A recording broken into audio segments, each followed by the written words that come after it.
Hello, my dear students. Today I am going to discuss about letter writing. The type of letter writing is official letter or formal letter. Important for all type of competitive exams and academic classes. আমার প্রিয় ছাত্রছাত্রীরা আজ আমি আলোচনা করছি letter writing নিয়ে official letter বা formal letter letter writing যা কিনা আমাদের একাডেমিক ক্লাসগুলোতে প্রায় প্রত্যেকটি ক্লাসেই পরীক্ষাতে থাকেই থাকে সেই সাথে সেন্ট্রাল গভর্নমেন্ট স্টেট গভর্নমেন্ট এবং পাবলিক প্রত্যেকটি চাকরি পরীক্ষার্থীদের জন্য ভীষণ ইম্পর্ট্যান্ট বিশেষ করে মেইনস এক্সামের জন্য আজকে আমি আলোচনা করছি অফিসিয়াল লেটারটি কি কত প্রকার অফিসিয়াল লেটার হয় এবং তার একটি পূর্ণাঙ্গ লেটার আমি তোমাদের দেওয়ার চেষ্টা করছি যাতে করে সমস্ত অফিসিয়াল লেটারের একটা ফরম্যাট তোমরা আজকে পেয়ে যাও so let's go first of all late we know what is formal letter বা অফিসিয়াল লেটারটা কি সেটা আমাদের জানা দরকার চলো শুরু করছি this particular writing is a structured method of professional communication used for official matters and it is characterized by a specific format. The language of such letters is polite and it contains a clear purpose. তার মানে official letter হচ্ছে একটা নির্দিষ্ট format মেনে লেখা হয়, একটা পদ্ধতি মেপে করা হয় যা কিনা একদম অফিসিয়াল অর্থাৎ আক্ষরিক অর্থে কোনো ভনিতা বা বাড়তি কথার ব্যাপার নাই। একদম স্পেসিফিক পার্টিকুলার নির্দিষ্ট টপিকের মধ্যেই আলোচনা হবে এবং নির্দিষ্ট ফরম্যাটেই লেখা হবে এবং এখানকার ল্যাঙ্গুয়েজ হবে অত্যন্ত ফর্মাল অর্থাৎ পোলাইট থাকবে এবং যে পার্টিকুলার তার নির্দিষ্ট উদ্দেশ্যে চিঠিটি লেখা হচ্ছে পরিষ্কার করে লিখতে হবে। চলো এবার জানলাম আমরা অফিসিয়াল লেটারটা কি এবং পরবর্তীতে আমি আলোচনা করব তোমাদের ইনফর্মাল লেটার। চলো শুরু করছি। এবারে আসবো আমরা অফিসিয়াল লেটার বা ফর্মাল লেটার কত প্রকার অনেক রকম হতে পারে। Number one letter to the head of the office অর্থাৎ স্কুল কলেজ অফিস আদালত বিভিন্ন জায়গায় যে আমরা চিঠিগুলি লিখি সেটাকে আমরা বলছি letter to the head of the office. 2 number business letters অর্থাৎ বিজনেস সংক্রান্ত বিভিন্ন লেখাগুলো আমরা লিখব। Complaint or editorial letter form promotion letters আমরা বিশেষ করে এটা চাকরির ক্ষেত্রে আমরা ইউজ করে থাকি। এনকোয়ারিং লেটার্স নেক্সট আসি আমরা অ্যাকসেপ্টেন্স লেটার্স অর্থাৎ বিভিন্ন অফিস আদালতে যে লেটারগুলো আমরা লিখি এবং তার অ্যাকনোলেজমেন্ট বা প্রাপ্তি স্বীকার জন্য লিখে থাকি। অ্যাপোলজি লেটার্স এটা কিন্তু খুব প্রয়োজন। এমপ্লয়মেন্ট লেটার্স অর্থাৎ কোনো প্রতিষ্ঠান বা কোনো সংস্থা যখন কাউকে চাকরি দেবে তার জন্য একটা লেটার লেখা হয় সেটার একটা নির্দিষ্ট ফরম্যাট আমি তোমাদের দেব। লেটার অফ রেকমেন্ডেশন বিভিন্ন এটা চাকরির ক্ষেত্রে বেশি প্রয়োজন হয় কোনো সংস্থা বা সরকারি কোনো প্রতিষ্ঠান থেকে যখন চাকরি হয় তখন রেকমেন্ডেশন লেটার পাঠান। রেজিগনেশন লেটার্স তো এই হলো 10 রকম অফিসিয়াল লেটার হয়। আমি তোমাদের প্রত্যেকটি 10টা যে আইটেম আমি বললাম বা টাইপ বললাম 10টারই 10টা একদম আইডিয়াল ফরম্যাটে আমি তোমাদের লেটার প্রোভাইড করব যা করলে পরে আশা করছি সমস্ত ধরনের পারপাস তোমার সার্ভ হবে।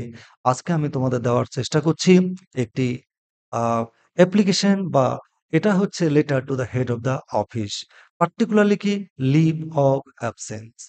এবারে আমরা স্কুল কলেজ ইউনিভার্সিটি এবং সেই সাথে বিভিন্ন প্রতিষ্ঠানে যখন আমরা চাকরি করি বা আমরা স্কুল কলেজে পড়াশোনা করি সেক্ষেত্রে কিন্তু আমাদের এটা ভীষণ কাজে লাগে।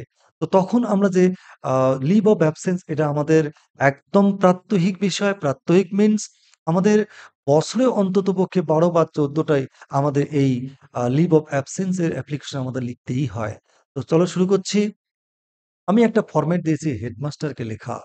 তো এই হেডমাস্টার প্রিন্সিপাল হতে পারে বা অন্য কোনো প্রতিষ্ঠানের যিনি হেড তাকে হতে পারে। টু দ্য হেডমাস্টার এখানে টু দ্য প্রিন্সিপাল হতে পারে। এবার কোনো ব্যাংক ম্যানেজারকে লিখছি টু দ্য ব্রাঞ্চ ম্যানেজার। এবার ব্যাংক না হয় কোনো অন্য কোনো office to the block development officer অর্থাৎ এই জায়গাটায় আমরা শুধু সেটা লিখে দিব। তো আমি কি লিখেছি সেপানি হাই স্কুল এইচএস। তো এটা সেপানি হাই স্কুল না হয় অন্য কোনো স্কুল হতে পারে, সেন্ট জেভিয়ার্স হতে পারে। বা কোনো বিডিও অফিসের ঠিকানা হতে পারে, কোনো হসপিটাল হতে পারে। আমি সেই প্রতিষ্ঠানের নাম লিখে দেব।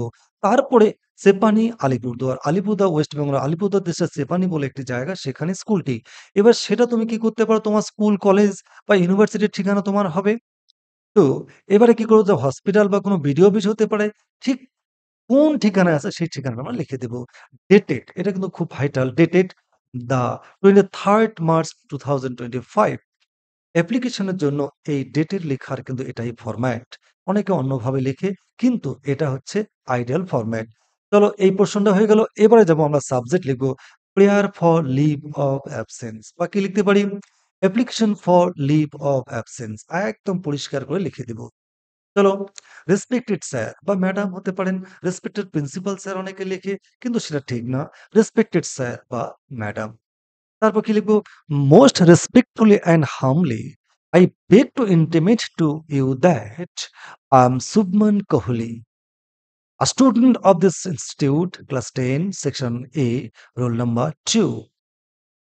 অত্যন্ত শ্রদ্ধা এবং বিনয়ের সহিত আমি জানাচ্ছি আপনাকে যে আমি আপনার প্রতিষ্ঠানের একজন ১০ম শ্রেণীর ছাত্র, সেকশন এ, রোল নাম্বার 2।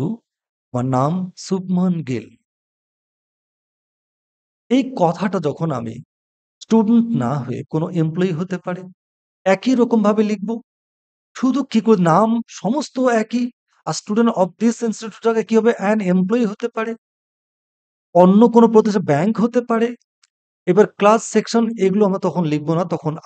তখন তুমি কি করবে? তোমার যে ডেজিগনেশন সেটা তুমি লিখে দেবে। তাহলেই হয়ে গেল। নেক্সট আসি। I have been suffering from malaria since yesterday evening। ব্যাস। ম্যালেরিয়া না হয় ইনফ্লুয়েঞ্জা, আমরা এরকম অনেক কিছু হতে পারে। অন্য কোনো প্রবলেম হতে পারে। যে প্রবলেমটা হবে সেটা আমি সুন্দর করে এখানে লিখে দেব। আমি গত কাল সন্ধ্যাবেলা থেকে আমি জ্বরে ভুগছি। পরবর্তী কি লিখব? The doctor under whose treatment I am, যে ডাক্তারবাবুর আন্ডারে আমি ট্রিটমেন্ট করছি, has advised me 3 days complete bed rest. তিনি আমায় উপদেশ দিয়েছেন সম্পূর্ণ ৩ দিনের বেড রেস্ট। ৩ দিন না হয়ে ৯ দিন হতে পারে, ৫ দিন হতে পারে, ৭ দিন হতে পারে, মেডিকেল লিভ হতে পারে। Next, therefore I am to request you to grant me sick leave for 3 days with effect from 24th March to 27th March 2025। আমি আপনাকে অনুরোধ করছি আমাকে একটা সিক লিভ গ্র্যান্ট করবার জন্য ৩ দিনের জন্য, যা এফেক্ট হবে আগামী ২৪ তারিখ থেকে ২৭ মার্চ 2025। এখানে শুধু কি ডেটটা চেঞ্জ হবে, আর বাকি সব একই। নেক্সট আসি।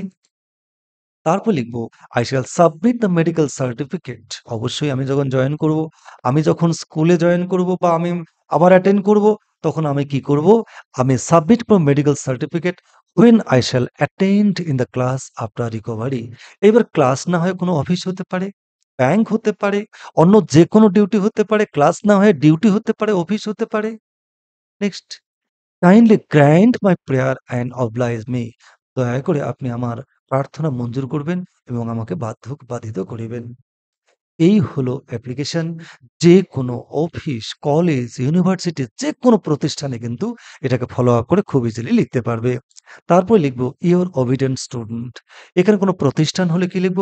সিনসিয়ারলি ইয়োর্স বা ইয়োর্স ফেইথফুলি শুভমান কোহলি। এবার আপনি আপনার নাম লিখবেন, আপনার ডেজিগনেশন লিখবেন, ব্যাস হয়ে গেল। এই হলো একটা কমপ্লিট অ্যাপ্লিকেশনের একটা ফরম্যাট আমি তোমাদের দিলাম। এবারে তোমরা যাতে স্ক্রিনশট নিতে পারো, তার জন্য আলাদা করে পুরো লেটারটা আমি একসঙ্গে দেওয়ার চেষ্টা করলাম।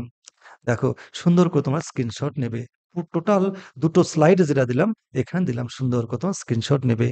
আশা করছি তোমাদের আ এই একখানা অ্যাপ্লিকেশন দিয়ে সমস্ত স্কুল, কলেজ, ইউনিভার্সিটি, চাকরি, সমস্ত ক্ষেত্রে কিন্তু পারপাসটা সার্ভ হবে। এইভাবে যে ১০ খানা আমি আইটেম বললাম, ফরমাল লেটারের প্রত্যেকটি আইটেমের একটি করে আমি ফরম্যাট দিব। তাতে করে সেই টাইপের সমস্ত অ্যাপ্লিকেশনের সব পারপাস একটি লেটারেই সার্ভ হবে। নেক্সট ক্লাস, অর্থাৎ এই রাইটিং স্কুলের উপরেই হবে অ্যাপ্লিকেশন।